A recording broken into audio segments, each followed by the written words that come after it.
let's make no ifs, ands, or buts about this. This is a very disappointing result here. It's not about this game. This is quintessentially the season. The Eagles losing at home, being thoroughly dominated by the lowly Arizona Cardinals. Jonathan Gannon comes in and gets his revenge. And it's awful that it came to this. But in a way, I'm glad that it happened. Like when AJ sat on the ground and was like, this really just happened? And we let it happen? I felt the same fucking way. What's up? It's your boy Cintron coming back at you with another analysis video. And I kid you not, that's my real name. We are here to be a party to the aftermath that is the 11-5 Eagles. Like, it's a shame that this team is going to the playoffs because they don't look like a team that stands a chance against any team they're playing against. If you can't beat the worst team, one of the worst teams, no, I would say the worst team in the league, what do you expect to do against teams that are playing consistent ball right now, finding more of their rhythm and getting ready, prepared, hopefully, to make deep dives into the postseason? You just got a ticket. You're just going to be there at the event, participation trophy, and you're going to go home. That's the way we're playing right now. Hey, I'm not an optimist. I'm not a pessimist. I'm just a realist. And I'm going to give you the truth on that. And we look like pureed dog shit that some might mistake for a mocha blend. No, that's not mocha. That's human coca. So, anyways, let's get into the first quarter. I don't know if we struck. I think we did. We struck first, and we made them settle for 2 first and second quarter field goals, and it was more of them making mistakes and not closing. One drive, I thought that Kyler, he should have dove for the end zone, but this isn't a make or break point in the season for him. They're far out of contention. They're playing for nothing but pride and continuity going into next year. So why risk your body? You just came back from ACL surgery last year, but you're a year removed now. Feeling better, but this isn't the Super Bowl. This isn't the divisional playoffs. Why risk it?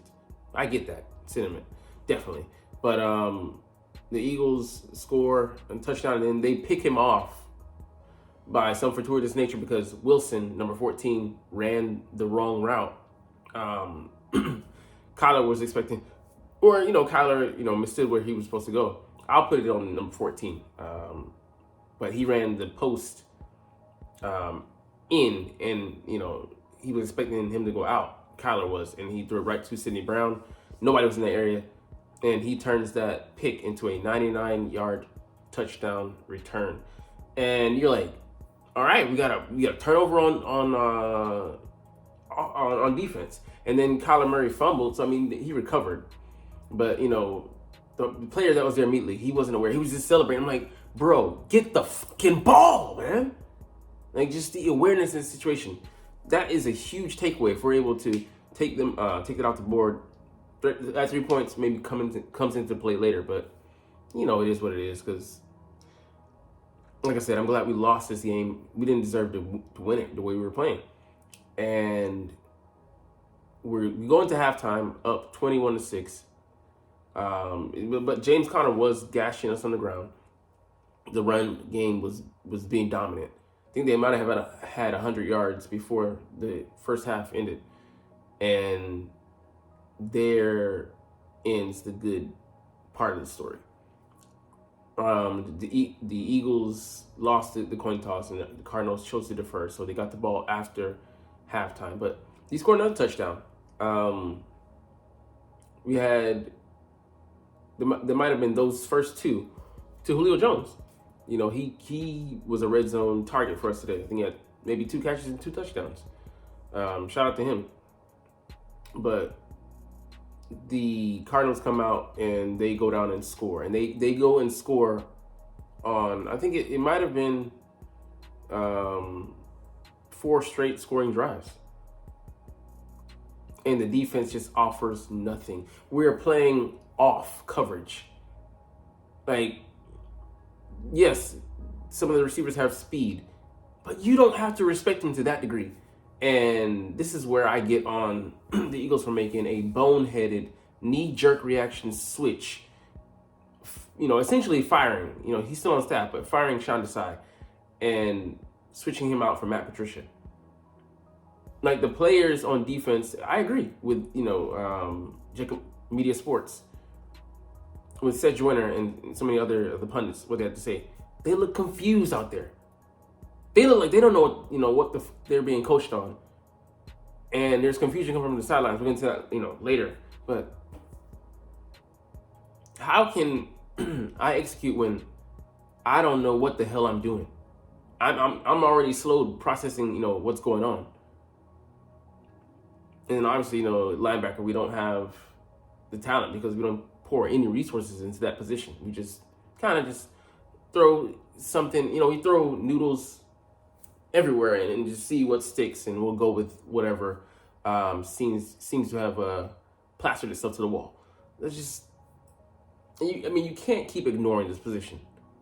It's coming to really bite you in the ass. Like, you can see that.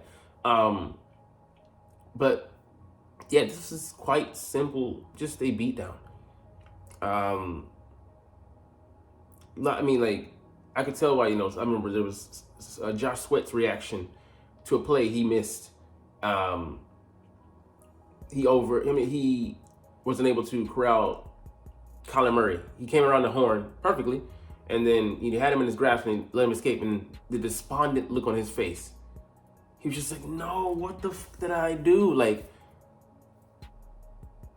and it backfired right in his face. Him saying that he's been playing, he's actually been playing better. He's elevated his play, but he just hasn't been closing. I'm like,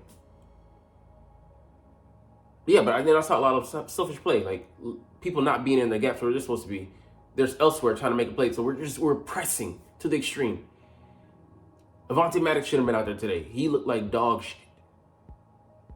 Why do you? And that's the loyalty we show to players. We've seen it be a theme all throughout the season. Quez Watkins, we keep giving him chance after chance after chance, and finally we pulled the plug on that experiment and sat him. And lo and behold, the offense does better with Olamide Zaccheaus, or even Julio Jones, who's a vested vet. Not better at Quez in physical tools right now, but he's a better player. Definitely doesn't hurt the team when he's out there.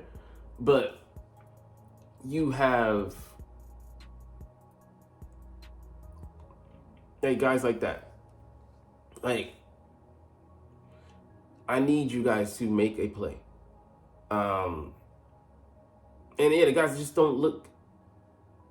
They don't look like they believe in what they're being coached to do, the game plan. And the turmoil in his team is just, it's awful, man. If what's true is going on behind the scenes with, upper management, ownership, wresting control from the coaches on the field and that have to make game plans and they're compromising them. If we're that compromised, there's nothing left to do but implode from the inside out. And all the brains and guts and body matter are going to be left to pick up. Someone's going to have to pick up the pieces. No head coach, I said this, no head coach worth their salt is going to want to come here to be dictated over. Like Bill Parcells said, if you're going to expect me to, to cook, at least let me go and get the damn groceries. What is the fucking point of having a puppet installed? Yeah, you might have a regime, but it rarely leads to that result. Rarely, very rarely. You got to give these guys autonomy coming in here. And for them to shamelessly strip Sean Desai, look you in the face and lie to you and say, hey, we're not making any changes, and then go a few days later and make that change. And then for it to get worse, it's got to be a season high, 220 yards rushing to the Arizona Cardinals. What in the fuck? Yeah, playing in defense. Like, Matt Patricia doesn't, he can't wholesale change his defense. For better or for worse, we're stuck with this Vic Fangio scheme, and Matt doesn't know it like that. The best person to run it would be the person you fired that installed it. But yet you deposed him, and now you have someone who's supposed to give us hope. Like, so, it was an incredible point made. I think Seth Jordan made it. Shaq Leonard has been here all of 3 games, and he already has 2 D coordinators. What successful franchise does this kind of shit? Get the fuck out of here, man. If you're expecting, and some idiots, arguing in the comments, just sheeple, just believe in whatever narrative saying it's not coaching. It's the It's the players. You gotta be fucking kidding me on that bullshit.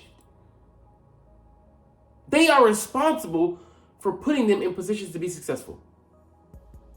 They're not running their own defense. They got to run somebody's defense. They're players. They're counting on you to teach and to improve, analyze, innovate out there. Be creative. On defense, turn them loose. On offense, creatively attack. And we're not doing either. Yeah, I mean, the offense put up points, but don't be fooled by that score. We're coasting on talent alone, and we have been for weeks, and that's why he still refuses to speak to the media because, like you said, he doesn't have anything to say positive. Why say something at all? He knows if he speaks, he's liable to tell the truth, and we are not gonna be ready for that. It's gonna cause some harsh feelings. Some bad taste in the mouth, but we all know it. We all see what the fuck is going on right in front of our eyes. They act like we don't have 2 perfectly functioning eyes and 2 ears, as well as some people have an intuition and being able to understand, not just from the vibe that people are putting off, but you can see from the body language, the look in their eyes, the lack of trust seemingly on the field. Stick a fork in this team, man. I don't think we can, if we were to miraculously do so, then hey, call me a liar. I'll take that L every day, any day, anytime. But there's no way we recover from this. We, like Mark said, we are a fucking wounded animal. We are a doe limping in a wide open pasture, waiting for some apex predator to finish us off. That could be the Rams. Could be the Bucks. Could be the Seahawks. Could be the Green Bay Packers. Damn sure could be the 49ers or the Cowboys. But we are ailing. And we know what ails us, but we won't take the fucking medicine. And that's sick. That's sick. I didn't even mean to make that bars, but that's bars. So, 14 points. Then they scored, touchdowns, and this was the insult to injury. This was the coup de grace that stripped all hope.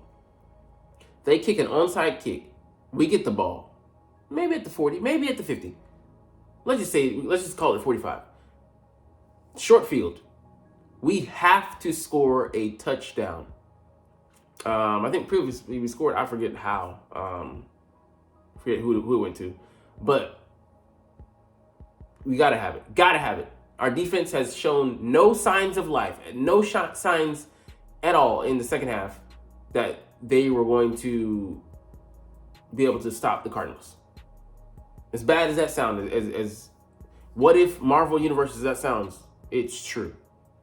And we settle for a fucking field goal. And not only that, the sequence. I get it. Jordan Mailata, he committed a penalty. You can't do that in this situation. It's done.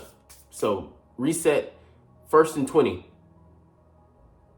The sequencing of plays that was called, quarterback draw, then another rushing play by Jalen, then a screen pass that got Smitty hurt, and now he's might be out for the rest of the season, or at least compromised. So gives us even less of a chance to win in the playoffs. That is fucking unacceptable. Unacceptable. Like, it's predictable. It's lackluster. It's uncreative. It's bland. And it was conservative as fuck. Safe. We were scared. We played scared. We didn't deserve to win that game at that point. I'm like, just throw it out. Bathwater, baby, all of it. Let that young motherfucker die. But the look of fear, like clutching pearls, like, oh, I gotta protect. You knew when they kicked that field goal. It was still to the what AJ said about the Super Bowl. We knew when we settled for that, field goal, we didn't get a touch on there. It was pretty much done. The way the Chiefs had, had momentum. Same thing, same flow in this game. Ironically, the guy who was on defense being on the opposing side this time. They couldn't, like, it's almost like Jonathan Gannon. Jonathan Gannon, like I said, threw down the gauntlet and slapped Nick Sirianni in the face, and he didn't do shit. He cried in his car, went home, and consoled himself by curling up into the fetal position. But no, like, I was like, yeah, Cardinals go down there and win this game. They went down and drove into the end zone. We had seconds and had to settle for a last second fling to Julio Jones of all people. Julio Jones, he gets knocked down. No one else is going for it, and the AG just falls on the ground, just like, here we are. And I'm just like, well, I wasn't even mad at him for not fighting for it, because, like, we had a play where Brian Johnson was trying to get some guy to come off the field. Jack Stoll was going into the game, trying to go into the game, and then he was telling, Brian Johnson, I think, was telling Julio Jones to stay in the game. You're like, huh? What the fuck? I don't get it. This is week 17. It ain't week 2, 3, 4, 5, 6, 7, 8, or 9, or not even 10, not even post bye week. This is the second to last week, and we're stuck on changing up personnel. Confusion. Just speaks to the inner turmoil, the inner strife, the chaos that is the Philadelphia Eagles in 2023 and going into 2024 now.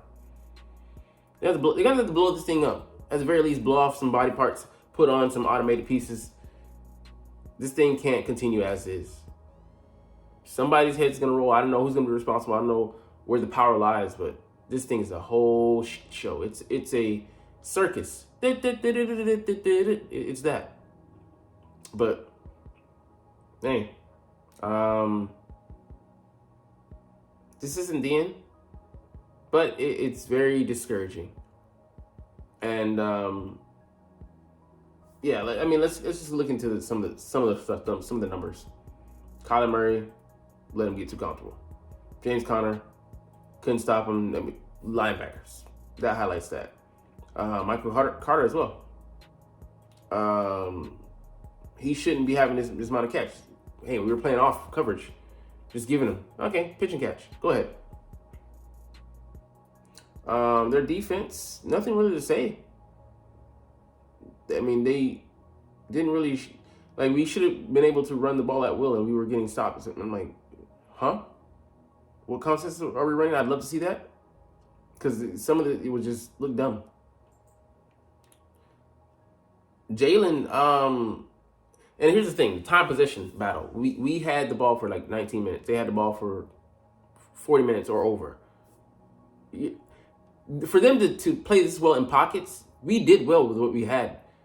The play calling just got in the way. Conservative at the end, where have you seen that before?